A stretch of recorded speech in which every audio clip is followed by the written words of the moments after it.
First of all, I think I'm deeply indebted to Bhomik and Team CSR. Um, it's an amazing bunch of young professionals. All of them are under 30. And I feel like a dinosaur in this presence of these people, you know. With just 11 people have become 200 plus people. An organization which is spearheading CSR. It's a huge, I think, what an amazing show, Bhomik. Congratulations. Now, Atma Nirbhar Bharat 2020, if you ask me, is nothing but Swadeshi movement 1905 on rocket propellers, right? You know, and we had a desire to move away from economic colonization by UK. Today we are talking about taking on the whole world. You know, that's the way the whole narrative has changed. And if you see the speeches made by Mr. Modi in 2014, he was talking about establishing small enterprises at village level in 2014. So for me, it really didn't come as a surprise. I think this government has been working towards this goal in a very systematic, very sustained manner.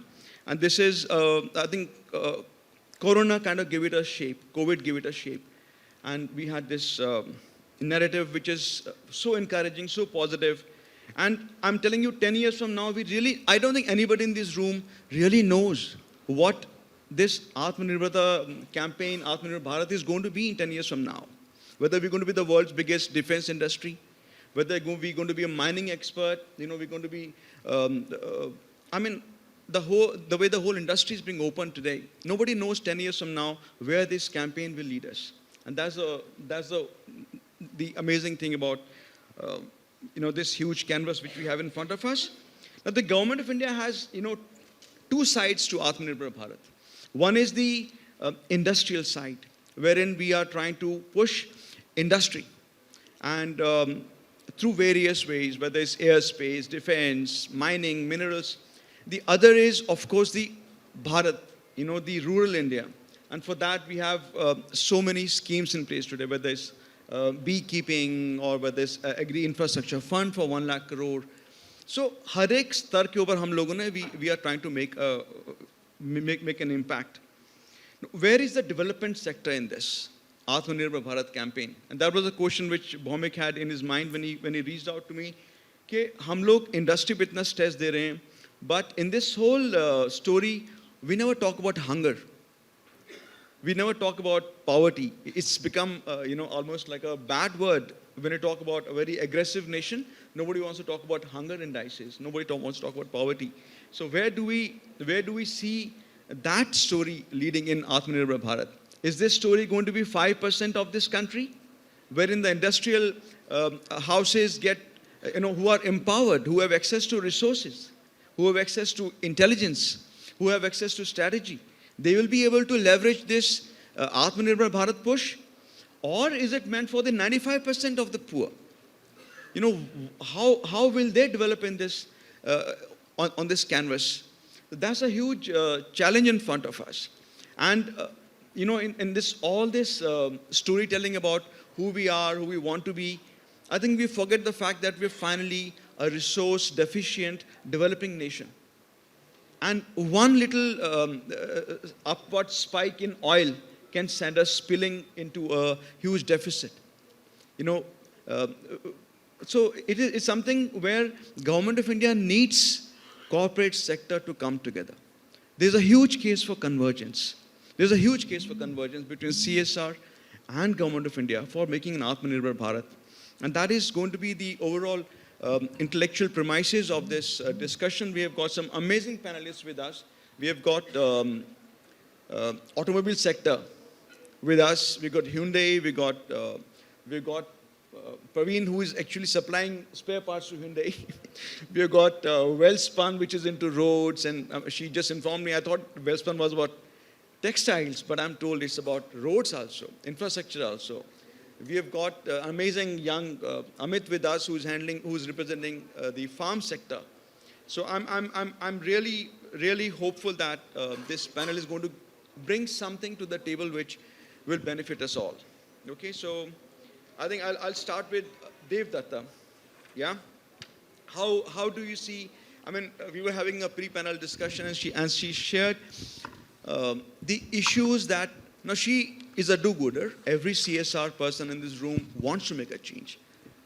How open is the government system to accepting CSR? The CSR sector, the corporate sector comes with this expectations for speed, for database management, for approvals through a one-window approach. What has been your understanding of this, Dev? Can you share that?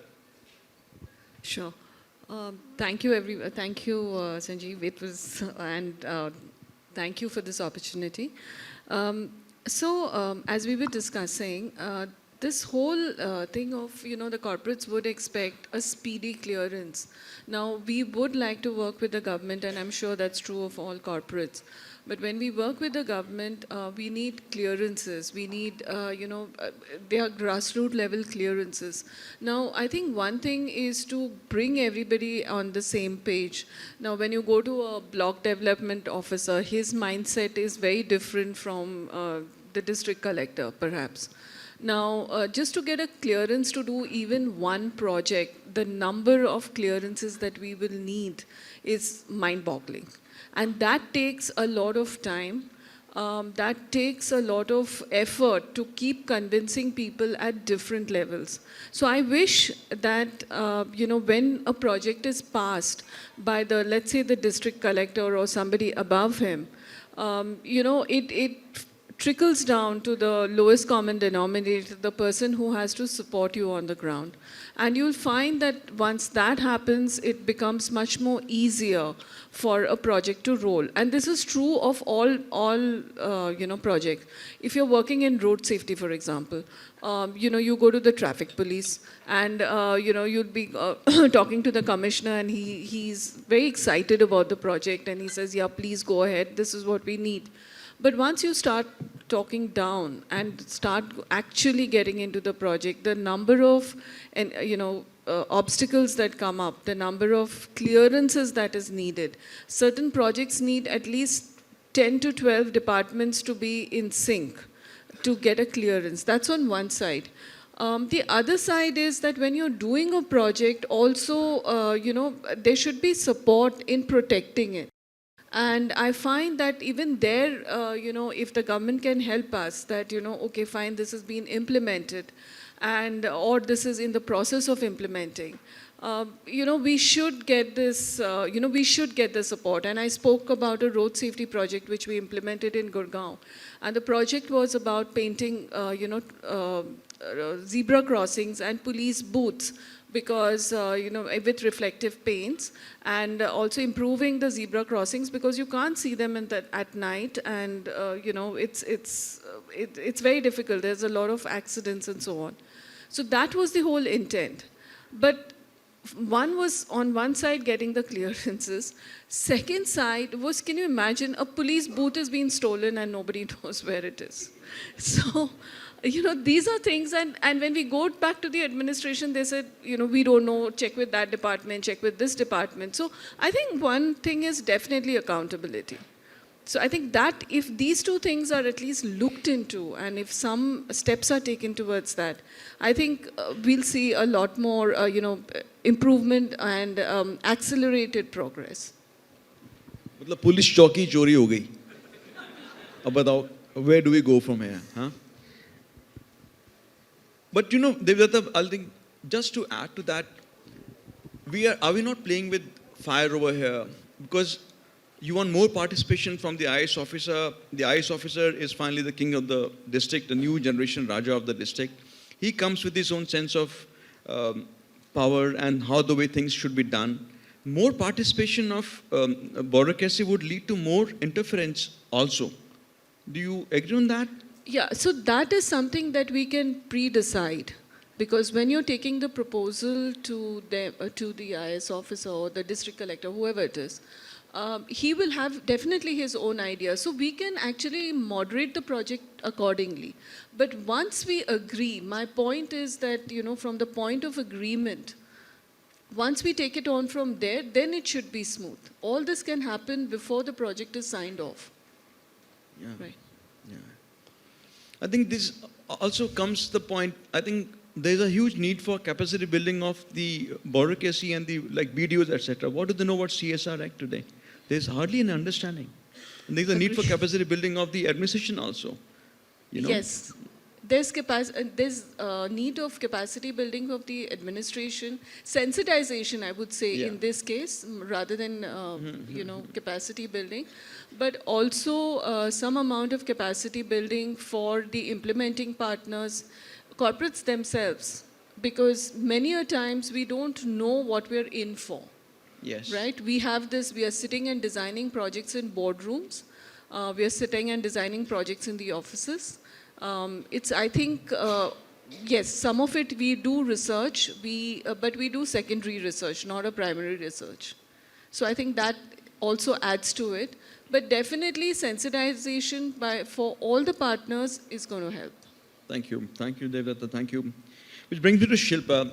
Shilpa is, she's extremely keen on talking about gender issues today. In the pre-panel discussion, I was really touched by your empathy for the subject. And because the first project which I designed was also all about menstrual hygiene, I totally relate to that. Shilpa, I want to hear your broad view about, and you have worked with the government sector. How do you see this playing out? Do you see huge intersection between CSR and Government of India? What has been your take on that? So, Atma Nirbhar, to start with, Atma Nirbhar means self-reliance and sustainability in a way. I think development sector knows sustainability. Sustainability is not a new word for them, right? I think they are the one who originated it, and they made the other side understood what sustainability is all about, right? So, Atma Nirbhar, the terminology has changed, but it's not a new term for development sector people working in this sector, right? Talking about how government sees it, so I think if you see the funding pattern of this country, development funding pattern has completely changed, right? Now it has also become self-sustainable. CSR coming in, the local, like the corporates who are working in India, funding the development agenda is basically government addressing this issue and being partnering the development agenda of the country. So I think that is one way I see it as a positivity, because government is keen on it, and that I can see translating into the field also, because I have worked in development, I have worked in NGO sector, and when that time we used to go for convergence and taking CSR projects over there, no one knew what CSR was. Today everyone understands this terminology CSR, and they know what CSR is, though their expectations from CSR is completely different. It's not aligned to the project which we take, but it is completely, they understand the terminology, and I think a little bit sensitization is there, though it's in a completely different manner, but the sensitization is there, right? Coming to government again, the CSR Act, if you talk about, it's completely about that, only pushing the agenda of development for the CSR Act in itself is about that, right? Where we talk about impact assessment, where we talk about impact assessment, where we talk about how impact, so not earlier CSR was more about activity, now it's more about project, where we talk about sustainability, where we talk about doing impact assessment, though again it's a very debatable topic, because we were having a debate about impact assessment, and impact is the most misused, and people hold on this term of impact. It's again a complete different topic, but I think government understands the importance of corporate partnership in development, and I think that is how the whole CSR bill has been evolved also. If you see when the CSR bill was previously and now how it is evolving, it's making corporate more accountable towards the whole agenda of development, because they also understand it very well. Coming to the gender side of it, working in the villages and working on the issues of livelihood and health, I have realized that women are the one who are the most left out when we talk about rural India, right? So health is completely a different segment. I am going to talk about livelihood. So in livelihood, most of the people who are capable of getting a livelihood opportunity are almost getting it. People who are capable have migrated. Women who can come out of their house and go for work, they have done. The left out who are there, they are the one who need it. And they are the most vulnerable one because they can't go out of their house for work.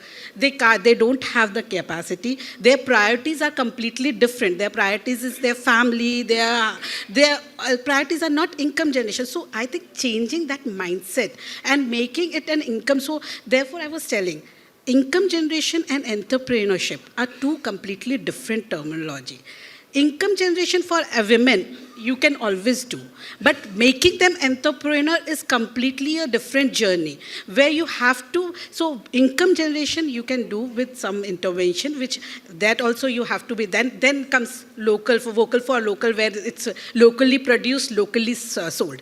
But when you make them entrepreneur, that's the change you have to bring. That's the completely different ball game where you have to create organizations at all level where Amit will talk about FPOs, village producer groups, farmers group, and the competitive market, because that entrepreneur, the village level entrepreneur doesn't understand that. So making them competitive enough to compete with markets player who are completely business oriented. I think that is something that CSR needs to understand and even the development sector need to understand, and especially for the women, because for them it's more challenging, giving them financial literacy, aligning the agenda to the government programs, because women, it's very difficult to get a women the schemes, because because there are a lot of compliances which are required. Though government is pro and they talk about that they will give support to women. I'm not using the word subsidies because someone told me it's not a right word. So yeah, giving them support, but I think that is one of the major challenge which I see in livelihood space, and I think that is something we all need to work on, and especially the people who are working in development sector have to see it from that space, where it is from income generation to entrepreneur, because most of the time we misinterpret that livelihood is about income generation. It's not about income generation. It's not about skill, giving them skill. It's giving them quality skills, because it's a lot of skill development is happening, but giving them quality skill and sustaining it. Because the major gap area which I see in skill development, though it's one of the very good program, but sustaining that, sustaining the livelihood, how many dropouts are there, how we can sustain it. I think that is the perspective we need to change, and we need to focus it, making it more sustainable. That is how the Atma Nirbhar agenda can be moved and can be, I think, achieved. Yeah. Thank you. Thank you. Just last month, I and my friend Sarita, who's heading Bayer Foundation, we were together in Reliance Foundation, and NAB Foundation came together to organize a program on FPOs, a conclave. And, we had a beautiful session, and we asked the audience to imagine a farmer, right? And everybody agreed that the idea of a farmer, we close your eyes and you think of a man with a moustache and a turban. You don't think of a woman, right?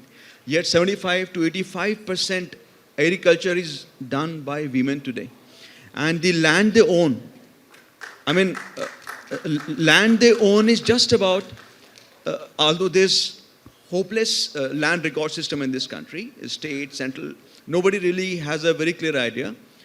Some statistics are 5 to 6%, some statistics say 12%. And this whole picturization of the farmer as a man has led to land distribution laws which are pro-men, and which in turn today have translated into DBT, transfers going into men's accounts. That the man is a farmer on paper, he's a taxi driver in Bombay, but he has an account in his name. The farming is done by his wife, daughter. The money is transferred by the government into his account. The women are slogging their lives away in the field. They've got no access to resources. They've got no access to land. So it's a hugely deficient system. It's an anti-women world in which we're living in, by the way. I will add to this. See, there are two things. There are lot many SHGs, and right now there was a conference where 30 years of SHG formation has been completed. And you will see very handful of SHGs who are doing good work. Why? I think that answers the question. Secondly, when I work with women livelihood, you go and meet the women.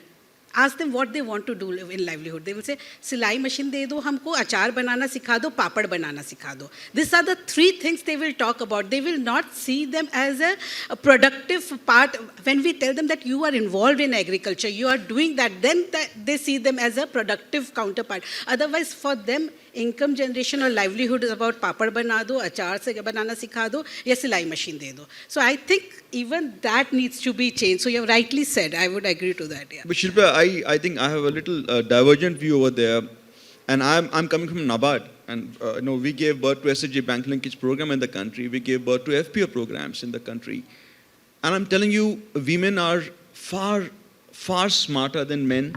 They're far more aggressive than men. They're far better business strategists than men. And I think that day we had such amazing women who are doing FPO management. I mean, 10x better than any man can ever do that.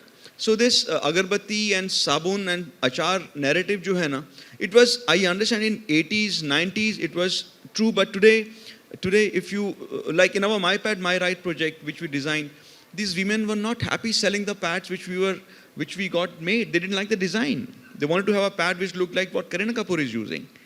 So, this is what I'm talking about, is the initial stage of the project.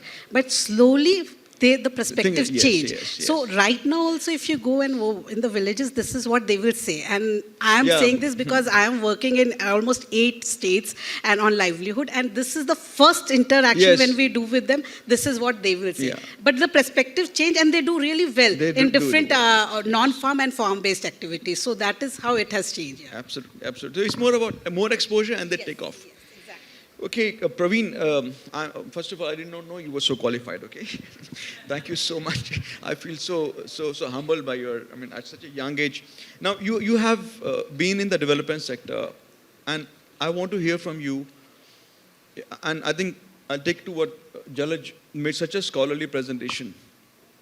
And I again bring what Sarita mentioned in the last panel discussion we had together. She talked about not just public-private. She said, maybe there's a scope for private convergence models. I want to hear from you, where do you see this going? And you had your little issues in the pre-panel discussion. I want everybody to benefit from your intelligence and experience. Would you mind if I want to dice? I've got 3 hands. Mike, you still get 6 minutes only, okay? Go ahead. Thank you very much for the question. Namaskar. I needed 3 hands, 1 pen, 1, I have to look at the copy and then speak the mic. That's why I keep it. Go ahead. Atma Nirbhar Bharat. इस terminology का जन्म हम लोगों ने वैश्विक महामारी के बीच होते देखा है. I prefer speaking in Hindi more because I'm more comfortable in that. So please pardon me if you feel any discomfort with that. But इस टर्मिनोलॉजी को आप यदि गौर से देखें, ये आत्मनिर्भर Bharat, self reliant India, then you find that it's just not about that digitization in the country. It's not about just the PLI, the PF scheme, the subsidies and all that which is there, provision by the government of India. It's much more than that. And historically, if you look at it, वो जो spinning wheel थी, वो मेरे दिमाग में आती है, चरखा. Gandhi ji ka charkha, that was the first concept of Swadeshi, and I don't find any difference in that concept of Swadeshi, which is today known as this Atma Nirbhar Bharat.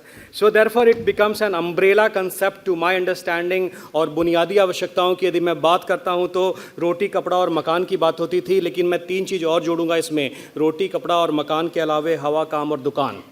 So, these things are also the issues to be addressed for the day. 5 pillars, sir. I have 6 minutes. I try to restrict with that. The first one, the economy. Oh, I got it. Oh, thank you very much. So, economy की बात करता हूँ. The problem statements that we need to introspect first of all. I start looking at any part of the country, any issue with a problem statement, and then we try to deliberate on the solutions of those problems. सबसे पहले economy.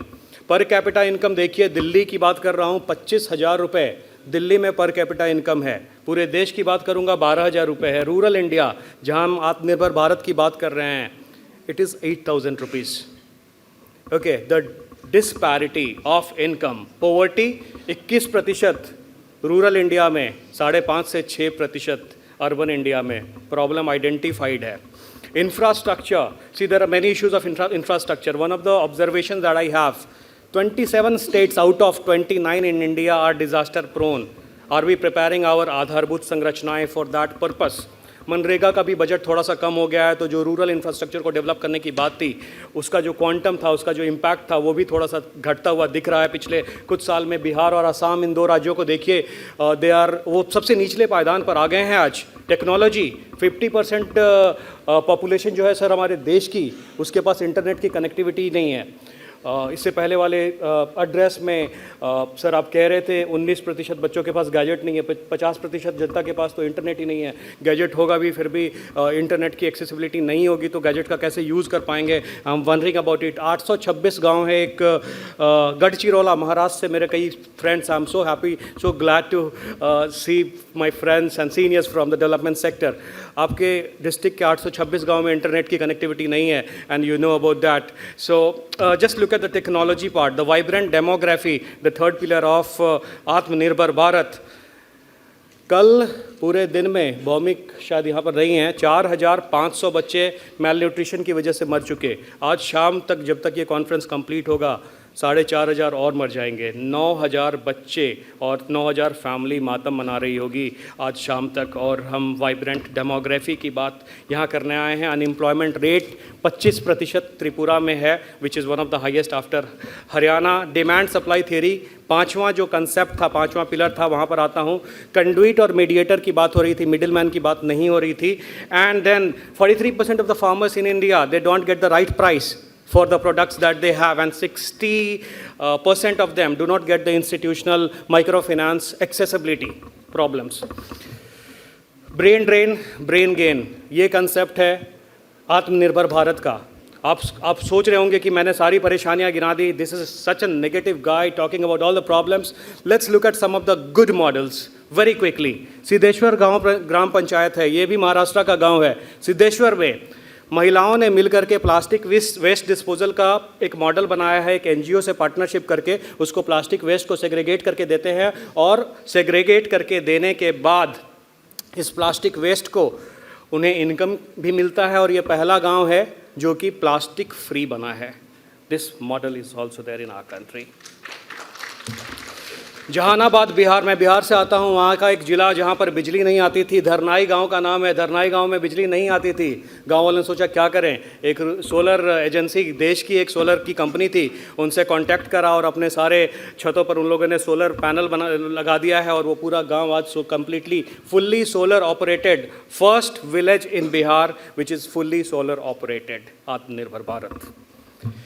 We have many other examples, Nagaland और कई जगहों पे बहुत सारे examples मैं दे सकता हूँ। 5 मिनट 24 सेकंड में बस बचा हुआ। We have Amit also waiting. Oh, we have Amit also in that. Yeah, so now we 20 come to the seconds. solution part, the last 1 minute probably.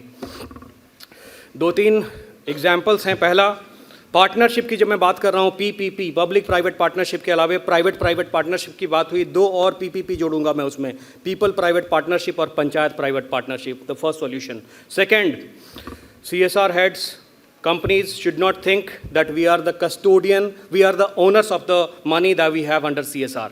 We are just the custodian who have to spend this money appropriately in the right manner. Third, NGOs are not the vendors, they are our partners.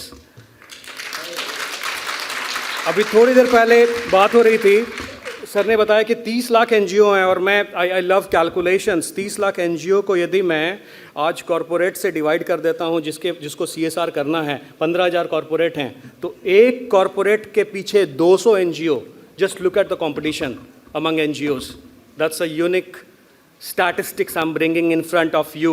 और 20 लाख रुपए की funding यदि हर एक NGO को दी जाए, 20,000 करोड़ का जो CSR का फंड है, तो सिर्फ 20 लाख रुपए साल के मिलेंगे आपको खर्च करने के लिए। हर एक एनजीओ को पैसा मिलता है। तो just think about it. PRA FGD need assessment बहुत इंपॉर्टेंट है।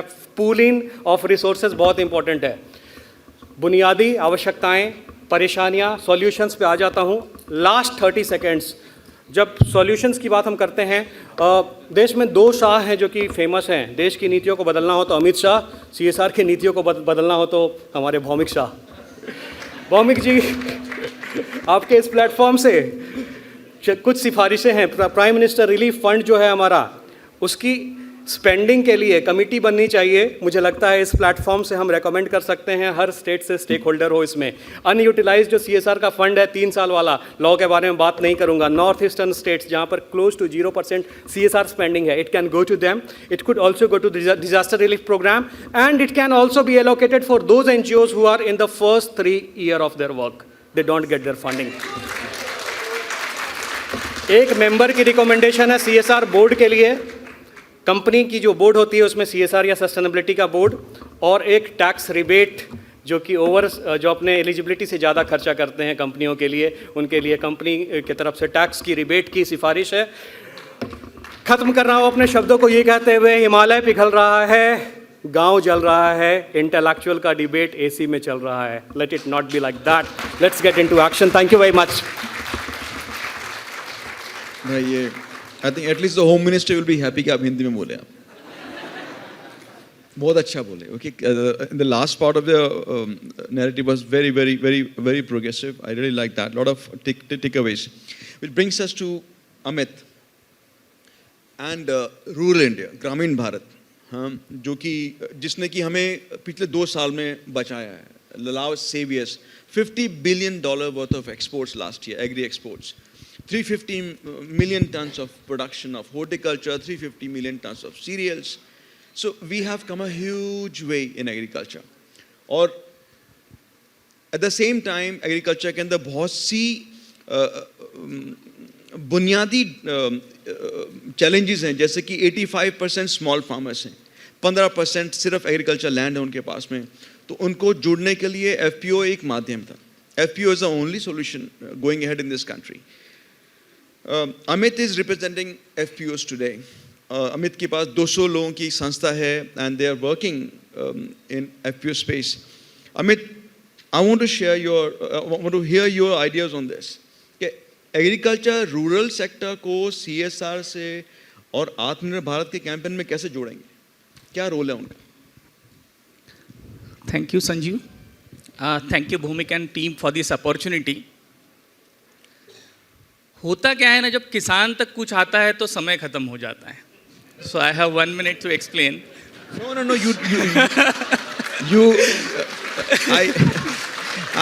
I will not let that happen.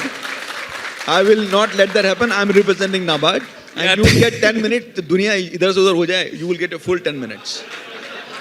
So thank you. After Praveen, it is really difficult to deal with the forum and the audience as well. लेकिन अभी समय दिया है तो थोड़ा हो जाए. सो किसानों को हम क्या कहते हैं? हम कहते हैं कि मुश्किलें ही दिल के इरादे आजमाती है, ख्वाबों का पर्दा निगाहों से हटाती है, हिम्मत न हार गिर कर है मुसाफिर, आखिर ठोकरें ही इंसान को चलना सिखाती है, आखिर ठोकरें ही इंसान को चलना सिखाती है. So many people are telling that 60%, 70% population are depending on agriculture. But it was a COVID time, which Sanjeev was recently telling about. I think everyone of us is agree that everyone in this world is dependent on agriculture for our survival. We need a farmer at least 3 times a day. Am I right? Yeah, so we are talking about farmer, we are talking about Atma Nirbhar Bharat. So where we need these FPOs? So I would like to put some numbers. Like in India, हमने agriculture export के बारे में संजीव जी ने बताया, लेकिन last year we have done agriculture commodity import of around 1.5 lakh crores. इतना हमने import किया. और इसमें से सबसे ज़्यादा इंपोर्ट था वेजिटेबल ऑयल का. So we need to focus on production of oil seeds और oil production of vegetable oil. So ये एक एरिया है. The second thing, I will just explain 1-2 more area. The second thing is logistic. Internationally globally logistic पे जो expenses होता है that is 9%. लेकिन India में ये एक्सपेंसेस है 14%. That is something which is restricting us to compete with the world. The third thing is post harvest losses. जो post harvest losses है ग्रेन में इट इज़ फ्रॉम 5% to 10% और fruits and vegetables में it is 20% to 40%. So एक टमाटर का अगर किसान को 5 रुपया मिल रहा है तो you as a consumer is buying it may be at 40 rupees और 50 रुपीज़ इन अर्बन एरिया. तो ये जो गैप है, ऐसे काफ़ी सारे गैप है, ऐसी काफ़ी सारी चीज़ें हैं. इन चीज़ों पे, इन विषयों पे, इन इश्यूज़ पे we have to work for making the rural Bharat आत्मनिर्भर. अभी जैसे संजीव ने बताया कि we have 86% farmer having small and marginal land holdings, जिनके पास 5 एकड़ से कम ज़मीन है. इनके पास टोटल ज़मीन का 47% ज़मीन है. 86% फार्मर्स, 47% लैंड. तो इंडिविजुअल फार्मर का जो कैपेसिटी है वो बहुत ही कम है. They have a limited capacity to deal with this issues. So there is a need of bringing farmer together. There is a need of collective intervention, collectivization of things. और वहाँ पे FPOs are coming in picture. So FPOs are new generation cooperative. हमने cooperative movement देखा है, इससे पहले भी काफ़ी अच्छा cooperative movement ने किया है. लेकिन it was due to political interference, vested interest and many things you all know about. Cooperative movement का downfall हमने देखा और इसलिए एक न्यू जनरेशन कोऑपरेटिव को आना पड़ा, दैट इज़ एफपीओज. 10-12 साल पहले हमने, भारत सरकार ने ये जब शुरू किया था, नाबार्ड ने जब शुरू किया था, हमने भी एफपीओज में काम किया था और इन 10-12 सालों में हमने काफ़ी कुछ सीखा है. ये जो एफपीओज है, अभी government has recently launch a scheme for promotion of 10,000 FPOs. Government का कहना है या गवर्नमेंट की सोच है कि अगले 2 सालों में भारत के हर तहसील में, हर ब्लॉक में एफपीओज होने चाहिए जो कि एग्रीकल्चर रिफॉर्म्स के ऊपर काम करेंगे. इस एग्रीकल्चर को आगे ले जाने में, इंडिया को आत्मनिर्भर बनाने में, भारत को आत्मनिर्भर बनाने में काम करेंगे. लेकिन जब हम इन एफपीओज के बारे में सोचते हैं तो हमें एफपीओज की सस्टेनेबिलिटी के बारे में भी सोचना पड़ेगा. वी हैव सीन कि पिछले काफ़ी सालों में we are having around 18,000 FPOs in India right now. 18,000 से 20,000 के बीच में FPOs है. लेकिन हमने देखा है कि पिछले कुछ सालों में FPOs बहुत बन रहे हैं और बहुत बंद भी हो रहे हैं, क्योंकि we do not have any system where a farmer can make a call and tell कि I am having this type of difficulty and who can help us. Like cooperative movement क्यों survive हुआ? क्योंकि government was having an entire system to support the cooperatives. FPOs के लिए वैसा कोई भी support system यहाँ पे अवेलेबल नहीं है. So there is a need of support system, first thing.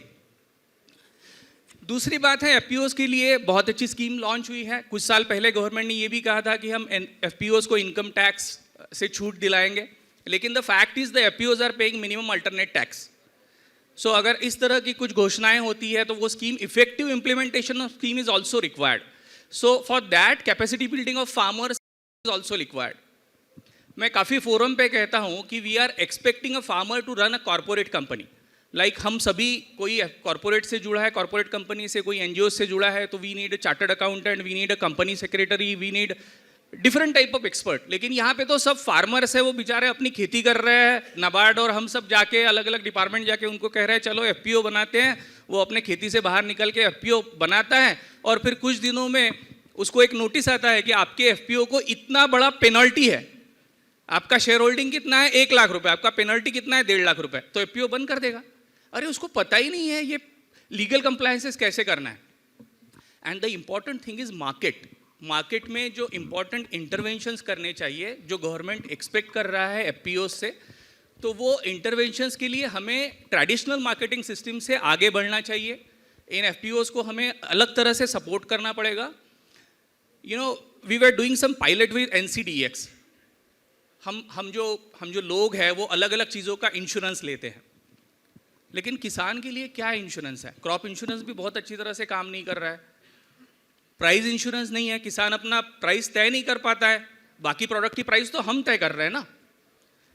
तो हमने NCDEX के साथ कुछ पुट ऑप्शन नाम की एक चीज़ थी, उसमें ये थोड़ा सा पायलट किया, which works like a insurance. लेकिन उसके लिए सपोर्ट ही नहीं आ रहा है बहुत ज़्यादा. NCDEX is having a limited fund. कुछ कमोडिटीज़ थी, गवर्नमेंट ने उनको बैन कर दिया धीरे धीरे. So there is again a future market जहाँ पे farmer can predict, FPOs can predict और इंडिविजुअल फार्मर तो वहाँ पे लॉट नहीं लगा सकता क्योंकि वहाँ पे बल्क क्वांटिटी चाहिए, तो इसलिए एफपीओज वहाँ पे बहुत अच्छा काम कर सकती है।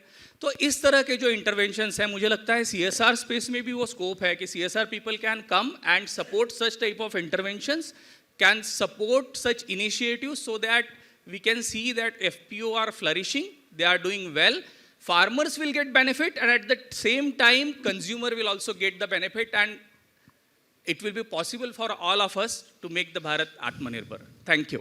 Thank you. Yeah.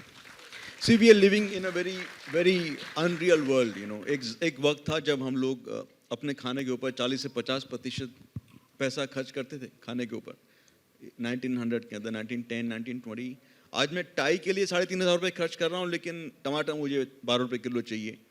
And this a whole system which insures that I pay 3,500 for the tie and 15 rupees a kilo for the tomatoes, otherwise governments fall down. हाँ, तो ये एक अपने आप में बहुत ही dual world in which we are living.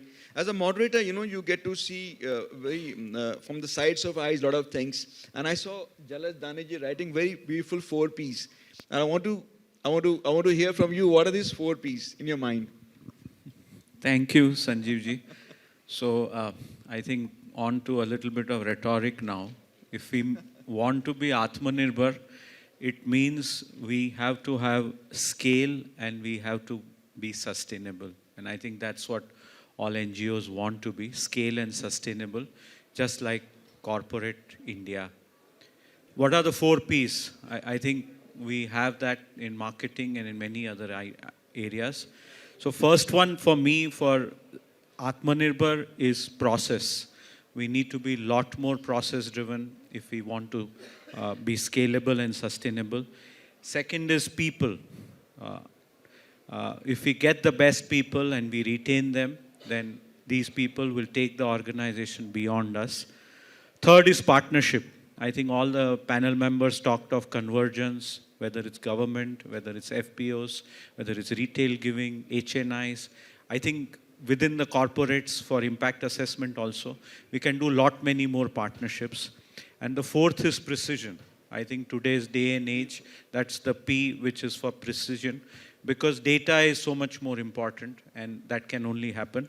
So for a sustainable and a scalable Atmanirbhar corporate social sector, we need the 4 Ps: precision, partnership, people and process. Thank you. Thank you so much.